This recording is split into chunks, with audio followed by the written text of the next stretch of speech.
All right, we are here at the Champions Breakfast at TPC at River Highlands. A great morning here, and we've got Mr. Wilson and the head coach of the Thomaston Golden Bears who make another appearance in Class S. So go ahead, Mr. Wilson. Yeah, this is Brian Mozelak in his second year.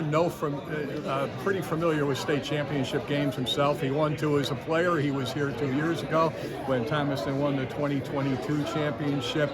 And we just talk a little bit about this year's team. Was this expected? I mean, you have two quality players and they've come together, but what were you thinking at the beginning of the year?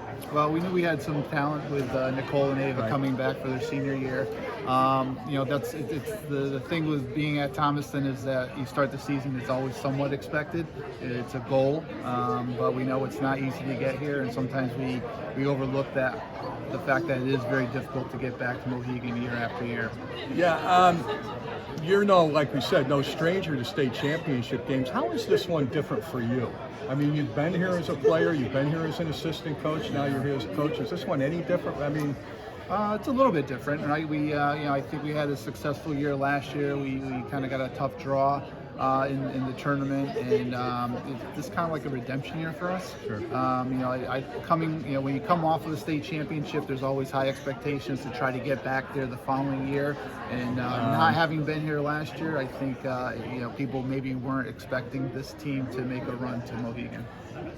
You have two terrific players in Nicole Becker and Ava Harkness, both 1,000-point scorers, and you had, I don't know if it's the emergence, but Lily Van Ormer, who came on and became really the defensive stalwart of the Berkshire League and gets every tough person that you play against. They're usually their best player. How much has her emergence helped you? I would say Lily is, early in the year, I'd say she's the most underrated player in the Berkshire League. Now I would say she's probably the most underrated player in the state.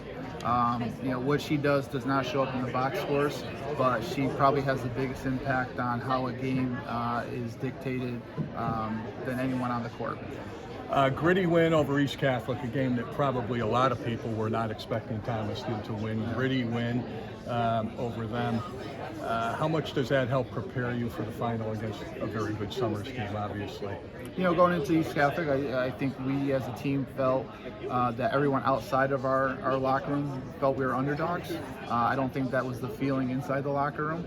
The one advantage this team has over a lot of teams is that they've been there before. They played in big games. They played on the biggest stage that high school sports has to offer, having been here 2 years ago, and I don't think the bright lights is going to phase them. And that was my last question. You guys have been there. Nicole and Ava were sophomores at the time. You got a lot of kids. Summers hasn't been there since the 1970s. Does that give you a little bit of an advantage, or is it one of these things where once the ball's thrown up at the basketball game? Yeah, I think when you get there, you pull in under the garage on Mohegan Sun, and you walk through the private locker rooms, and it's a little bit of you're awestruck when you first get there. But once you get on the court, you start warming up, you get used to the baskets and the different lighting.